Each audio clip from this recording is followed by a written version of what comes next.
I've had two, I guess I could say I'm quite proud to have had two burnout stories, and it may happen again. But what I know next time is that I will bounce forward. We talk about bouncing back. Yeah. I like to think of it as bouncing forward. So each time I'll bounce forward with more tricks, tools, tips, and learnings. This is Reignited, where together we will meet interesting people who have a curious message for the world. They'll tell us about their experiences so that we can all reignite our lives. Wellbeing is one of those things that I'm very, very passionate about, and I have lots of people who I want to talk to around the importance of wellbeing. So today we're going to talk to Annie Harvey, who is a wellbeing educator. So welcome, Annie. I can't wait to hear what you've got to say. Thank you. So before we get started into what you do, you've got some symbols there. What did you choose and why? So I chose this one first, which is my dog, my little Labradoodle called Meg. And I don't like the term, but in Australia, she is called my fur baby. Okay. So she's my fur baby. Yeah. And is just wonderful. And she's 10. So she's been through a big journey with me in the last 10 years. Yeah. So an important part of your life. Very much so. Yeah. Cool. Great. What else have you chosen and why? And this one reminded me of Robert Frost's poem, The Road Less Travelled. And that's what I feel I've done in my life. I haven't quite maybe lived up to the expectations of what people thought I might do as an adult. And I'm still taking the road less travelled. Yeah. So the symbol Annie's got is a road. And so your take on that is the road less travelled. Okay. Well, we might come back to that one. And the final one is an anchor. Not anything to do with me loving the sea, but just having anchors in my day that I can bring myself back to the present moment. Yeah, great. And that might be a great place to start, as far as you do lots of things with mindfulness, laughter yoga, and are a wellbeing educator. So what brought you to this? Like, how did you end up in this space where you educate people on their own wellbeing? So I have a few burnout stories. My passion is preventing people from burning out. We're giving them the tools to help them. And I have kind of a corporate burnout story and a teacher burnout story. And that was enough for me to go, okay, I need to be doing something about this now to help others. Yeah, so that personal experience leads you to being able to help. Very much so, help others. So where would you like to start with that story? Is there anything that you would like to share with people around that I guess everyone can relate to a certain degree of stress, but burnout is a whole other level of what happens. So where would you like to start with that? So I think you can probably hear that I'm not from here originally. So I emigrated here 14 years ago. Yes. And only came for 2 years. I came to follow my dream of trying to be a school teacher, having worked in corporate life for 17 years. And about a year in, my parents came to visit at the age of 80 and decided that they were going to come and live here. So the 2 years turned into now 14 years. And I trained at Flinders Uni in junior primary teacher, post-grad, 2 years, definitely found my calling, absolutely loved it. And I won what was then called the Ruth Probert Award for Beginning Teachers at Flinders Uni. And I got a job for 2 weeks contract at the end of the training, which if anyone knows any teachers, that's quite a big thing to get a 2-week contract straight away. And it was a 44-degree day on my first day of teaching. And being a POM, I didn't realise that kids have to stay inside in 44 degrees. They can't go outside. So my thinking I'll put my feet up and have a coffee in the recess and lunch didn't happen. And I think that whole year was like that. I just felt like I hadn't put my feet up at all in that role. And even though I was in my 40s, people I think thought I was worldly wise and I could cope with the job and the stresses that go with a normal teaching job. But a beginning teacher is a beginning teacher, and I still needed that support. And like everything that when you first start a career or a new educational thing or anything that we start new, it can become even harder because you're learning the ropes at the same time as actually having to deliver. Yeah, exactly. Yeah. So my 2-week contract kept being renewed every 2 weeks. I was covering someone on stress leave, and that made programming for the year as a first-year out teacher really hard because I didn't know from week to week whether I was going to be there or not. But I survived the first year and a 44-degree day. And then I got a year's contract with a year 1 class the following year. And my job really that year was to teach those children how to read. And I was about 6 weeks into the term, I guess, and it was just a difficult start to the year for many reasons. But again, I was kind of left to my own devices, and I was asked to one afternoon to go and have a meeting about a new child that was starting in my class the next day. And I asked my principal what I should bring to the meeting, and she said, "Just bring your compassion." Okay. I packed up my bag of compassion in my classroom and my notebook and took it to this meeting, and was met by a round table of about 13 people to tell me about a little boy that was starting in my class the next day that had lots of difficulties in life and was 7 at the time. And I don't know if you know anything about teacher training, but you don't really get trained very much to teach little boys like David. And I knew that he had a right to education like every kid, but I didn't really know where to start. So my first thought was I'll go to Cheapest Chips on the way home and buy lots of squidgy toys and a tent, thinking he'll probably need a chill down area. Yep. So that lasted quite well for about 2 days. And what I discovered over a period of just a couple of weeks, that I was not only trying to teach these other 26 kids to read, but I was really suffering myself by just giving so much of my time and my hours, and obviously not giving anything to myself, but I didn't really realise at the time. So what sort of happens, that constant giving and trying to navigate what it's like to be a teacher? Because there's lots of things that are happening in the classroom apart from trying to teach them how to read. Absolutely. Yeah. So what was the tipping point for you? Like, how did you realise that, I might be a little bit in trouble here? I think because this little boy had so much trauma in his life, and again, I didn't have any training on what trauma does to a child's brain or an adult's brain at the time. Yeah, trauma is so complex and requires a lot of focus and specialised navigating. Yeah, so I was hearing stories of things and taking all that on board, and so I was starting to lose sleep. And then I went home to cook supper for my husband one night and opened the cupboard, and all the saucepans fell out and made a bit of a noise. And I cried hysterically for 2 hours. Yeah, so it wasn't just about the saucepans falling out of the cupboard, hey? Yeah. But the noise from it had triggered something inside me. Possibly his scream had triggered, and it was all just going on. So I took some sick leave. And 18 months after winning this award for beginning teacher, I'd walked away from the teaching profession. Yeah, and it's a huge thing because, the thing that you're passionate about, you trained in it, started doing that, and then realising that you're giving out so much and feeling, what's the word you would use on how you're feeling and what sort of happened to walk away from the profession?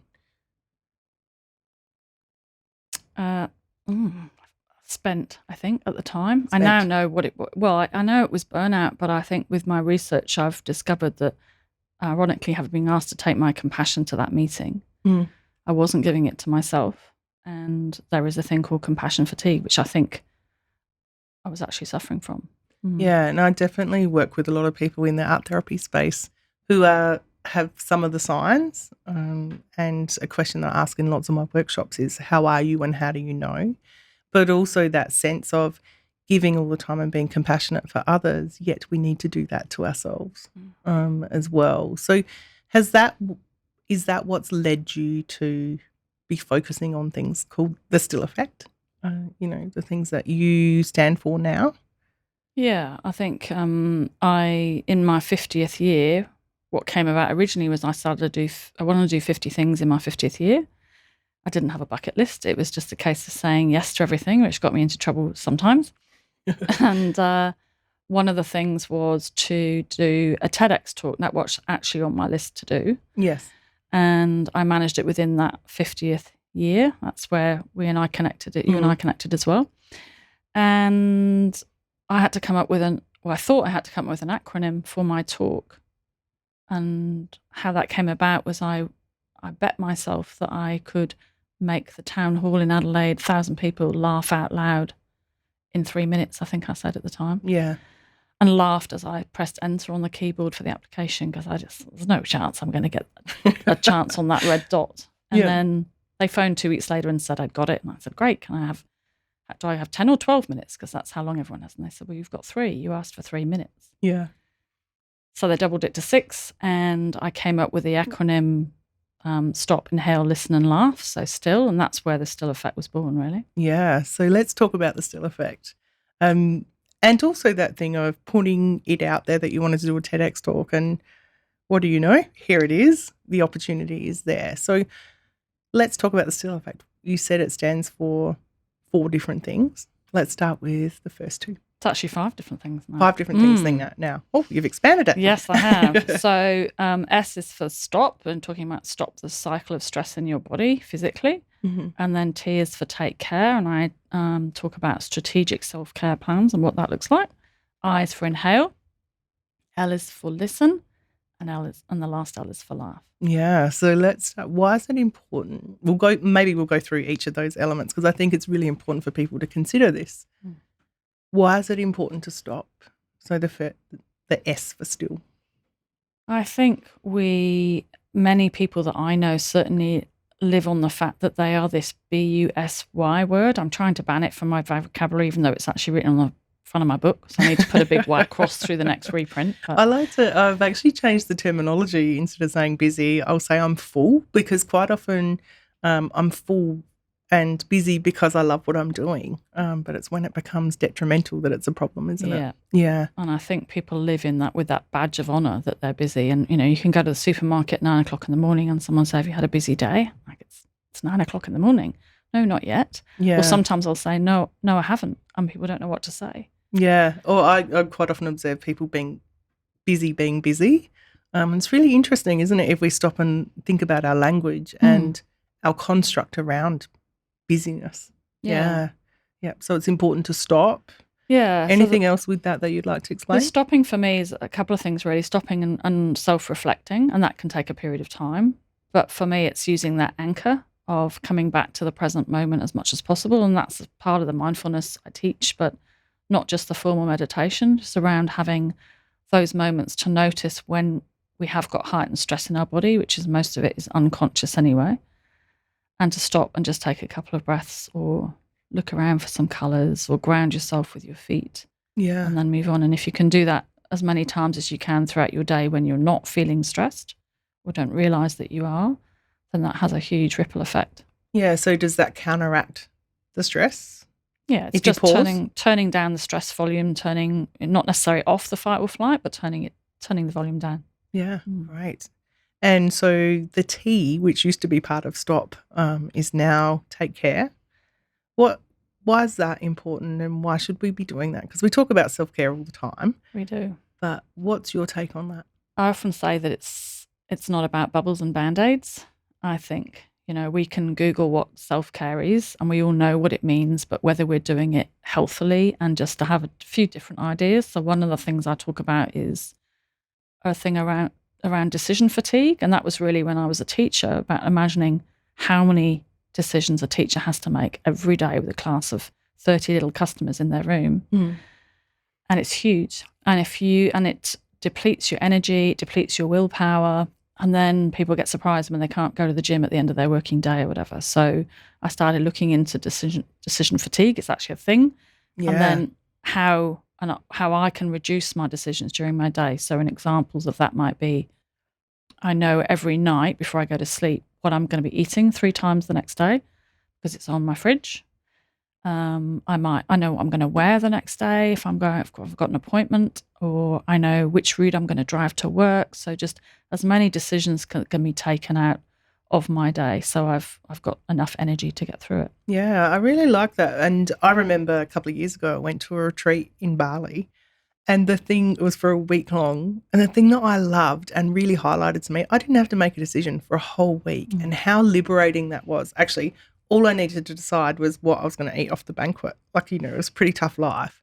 But it did make me realise that sometimes we can make things easier by not having to make so many decisions. And that's why, a lot of entrepreneurs or well-known people will wear the same clothes every day, because I don't have to make a decision on that. That's what Steve Jobs did, yeah. Yeah, definitely.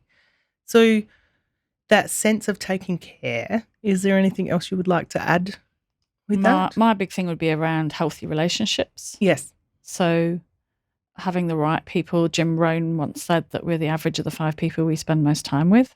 Yeah, so true. So, and I think about when I left teaching and started a tutoring business. A lot of my colleagues would say, well, why are you starting a business? You don't know anything about it, and just go to another school or try another teaching job. And it felt like it brought me down, and I needed the right people in my circle of influence to raise that average with regards to how you start a business as a woman in Adelaide, for example. Yeah, definitely. So I didn't, as I say, I didn't Marie Kondo my friends and look at them and say they don't bring me joy, throw them away. But I just chose to spend a bit less time with some people over the first year of business. Yeah. And then sure enough, they came knocking on the door asking for jobs a couple of years later. Yeah, so that thing of who we surround and what we consume and the attitudes that we have around it is a prime example of how we can take care of ourselves.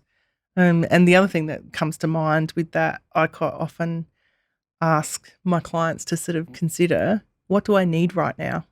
When you get caught up in everything that's happening around you. And sometimes it's saying no to that party that you feel you should go to, or, all of the things that happen. Taking care of ourselves works on many, many different levels, doesn't it? It does. Yeah. Yeah. So that's the S&T for the still effect. What's the I? So the I is for an inhale. So that's the mindfulness part. And how I originally got into mindfulness was when my mum was diagnosed with Alzheimer's about 7 years ago. I was going to the GP with her and obviously coming across as quite stressed and very emotional, of course, about it all. Yeah, it's such a huge thing to go through. And my her doctor said, why don't you try this thing called mindfulness? Apparently it works. I don't know what it's like. So I went off and, as many people do, downloaded an app and read a book. And just those few weeks of practice allowed me to be really present with Mum. So when she'd tell the story about her, when she was 9 years old, she'd repeat it 20 times. Yeah. I still had all those really strong natural emotions going on inside, but I could be present and listen with what we call beginner's mind, like it was the first time she told the story each time. Okay. And that was a huge gift to give to her and myself at the time. There's lots of people, and we'll talk about the inhale and the breath and how important that is as well, but there's lots of people who talk about, and I'm probably one of them in some aspects, who talk about meditation and mindfulness. I can't do it. I can't visualize or sit there and be in a Zen position for all this time. What do you say to those people? Or what's your advice to them? Mostly people say that when they haven't had a go at it first. So it's about finding the right teacher or the right book to get you into that mode. Meditation is a practice to have a mindful attitude in your life. Really, that's how I see it. So it's like going to the gym, and that's your mental fitness practice. But how fit you are is how mindful and how present and how focused you can be during your day. So I call it like an attitude of mindfulness, as opposed to, and I'm obviously not a meditator walking around the place as people would expect me to look. Yeah. But I can be calm and present and give a gift of listening, for example. And that all comes from the formal meditation practice each morning for me. Yeah. And that thing of we can sometimes focus on our physical health, but our mental fitness is just as important. And we've talked in lots of podcasts about this as well. But I guess for me, quite often I'll talk to people about that it doesn't always look like you imagine it would look like, that you don't necessarily need to be sitting in a yoga pose and be sitting there for 30 minutes, that it can work on many different levels. And I know you're sort of about that, and your book has lots of little tips in there for people to be mindful in everyday life. Yep. I've just worked with a group of people locally, and one guy in particular said the thing I took from the teaching was the kettle meditation. Yes. And, many of us, especially working at home at the moment, would run downstairs or turn the shower on, run downstairs, turn the kettle on, go back up, have the shower, worry about your day, come back down, speed drink the coffee or tea. And there are other ways that you can start your day, and it could be just watching the kettle boil, because it does eventually boil, and not do anything else. But our mind tells us that we have to race around in that 2 minutes and fill it. Yeah. And about experiencing it fully, whether you're eating, having a shower and noticing the water on you, or, it can work in lots of different levels. And I know your book, The Little Book of Still, really has so many useful things that we can use in everyday life. Yeah. So the inhale, That's about the in-breath and the out-breath. Is that right? Yeah. I mean, mindfulness doesn't, it's not a meditation where you have to breathe in any particular way. It's about noticing the sensation of breathing. Mm. But it's also part of the thing I teach actually in the stop part of still is around the longer exhalation. So if we can hack into our nervous system and switch off the sympathetic nervous system, which is an ironic word really because it's not very sympathetic, the fight or flight. Yeah, it's quite intense actually. It is.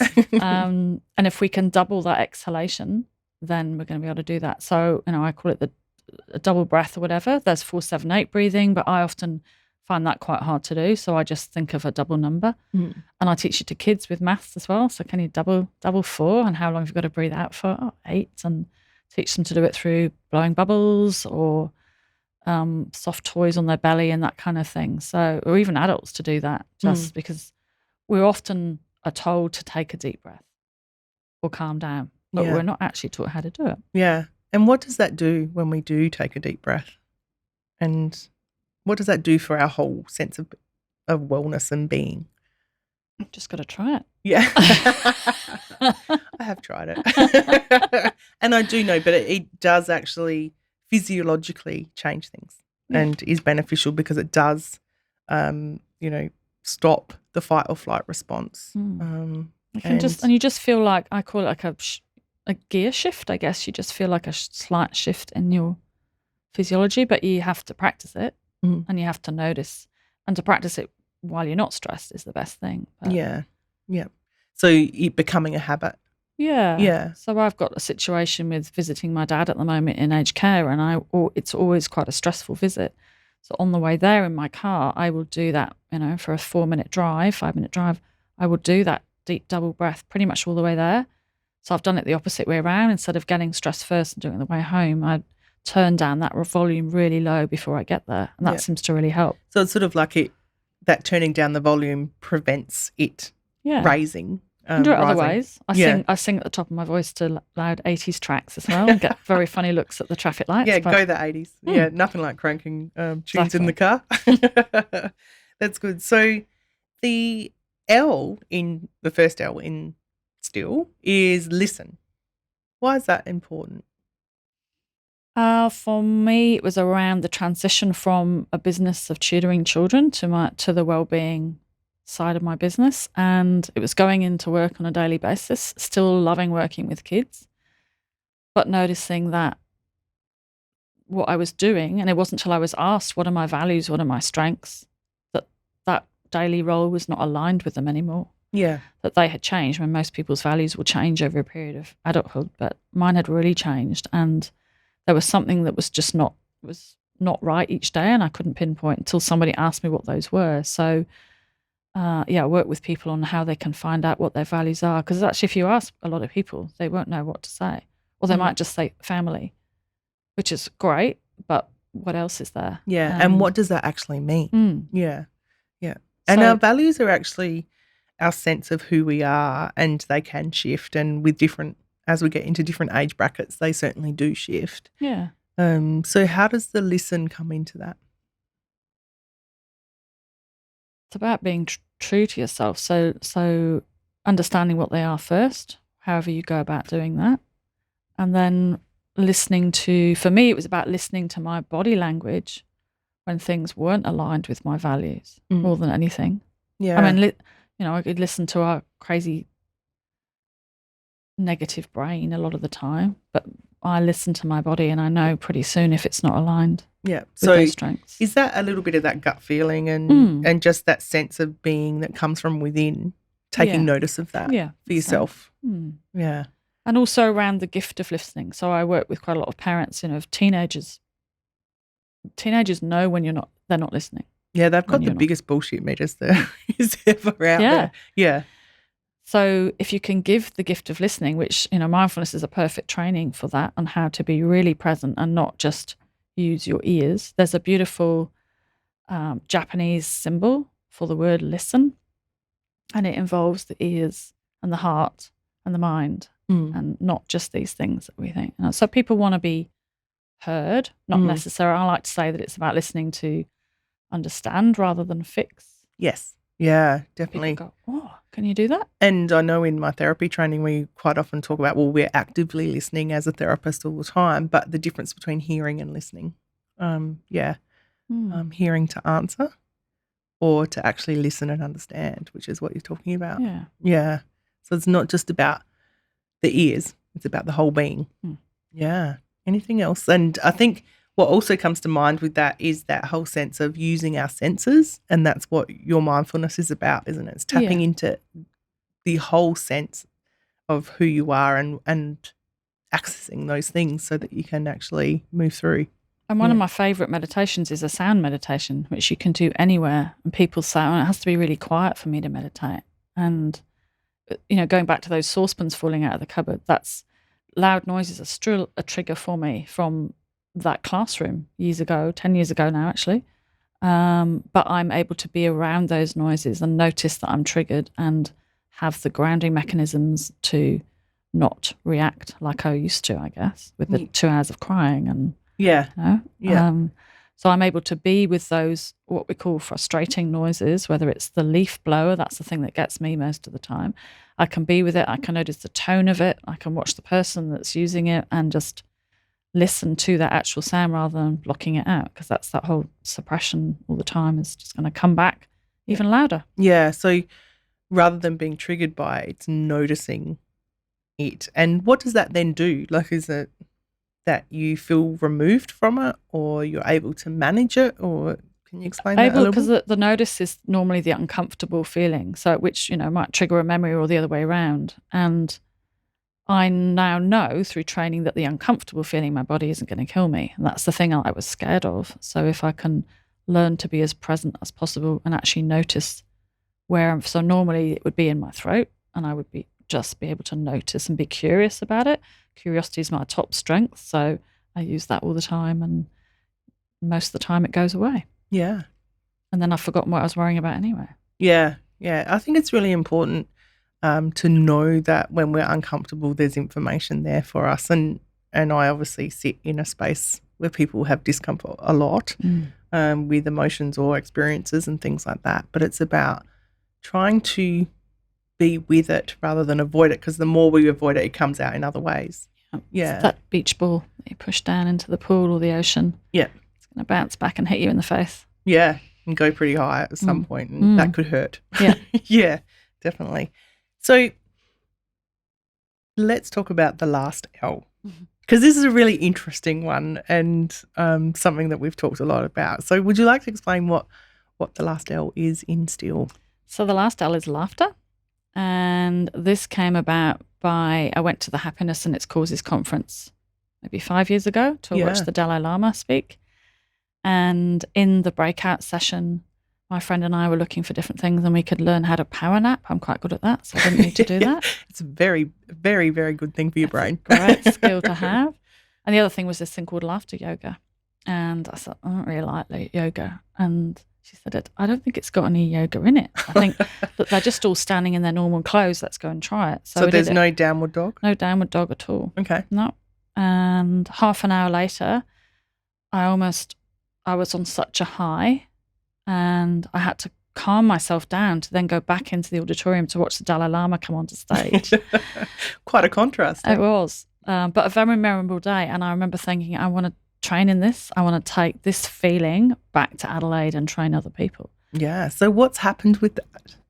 So I trained as a laughter yoga leader straight after with my husband, actually, and done all sorts of things with it. We've started a free laughter yoga club, which there are something like 1,000 of those around the world now. Great. Not at the moment, because of the obvious reasons we can't do the live laughter at the moment. But there are ways that you can do it through Zoom. Lots of free clubs doing it at the moment. And I think the thing for me was because I was practicing so much, I was really realizing the benefits of what we call unconditional laughter. So conditional laughter is conditioned by humor and funny movie or a joke or whatever. But sometimes we don't feel like laughing to the joke. Unconditional is, I hate to say fake it till you make it, but it's a bit like that. Yeah. In that we do lots of deep breathing. That's where the yoga part comes from. And that obviously helps with our physiology and lots of rhythms and clapping. And then we go into laughter activities. And it's a lot of fun. And the body doesn't know the difference between the forcing the laughter to start with or real laughter. So often I'll have clients will say, well, I've had a really bad morning. I don't feel like laughing. And I'll say, just give it a try anyway. And when you're in a group, it's quite contagious. So within minutes, normally people are laughing quite naturally. So, and I know you did this on the TEDx stage. You've got 1,000 people to laugh out loud. Thank you, Adelaide. They were amazing. Yeah, it was great. And I actually watched it the other day and I went, yeah, that was so cool. So why is it important? Because our body doesn't know the difference between whether it's fake or real. And obviously when you do it in a group, there's a ripple effect in that collective consciousness, I guess. Why is that so important? For me, it was a healing, I think. And I managed to, through the stuff with my mum, I've managed to find the joy again.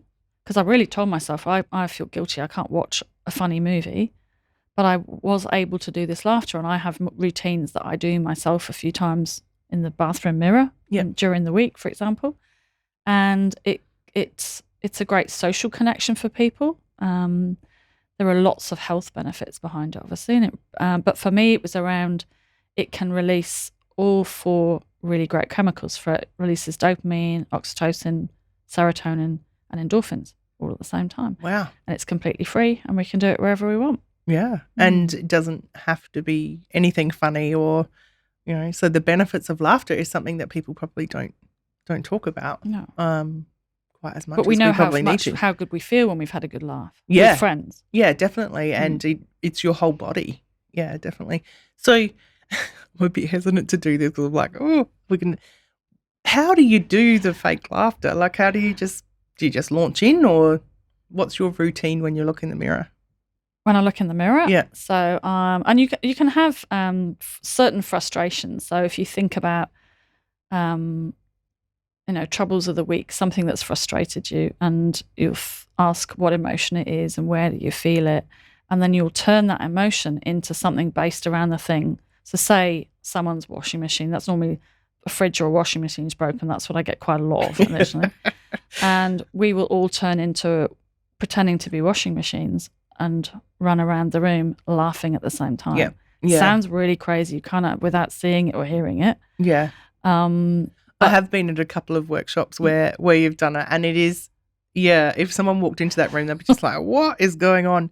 But you can feel the energy really rise. And, I get a little bit uncomfortable with doing these things, but it ends up that I'm laughing at the people laughing, and it just becomes natural, and, it's just this massive release. Yeah. And because of the chemicals it releases, it's a really good natural painkiller. So I remember the very first club we opened in Glenelg, we can't charge for it. And this lady tried to put $5 in my husband's back pocket.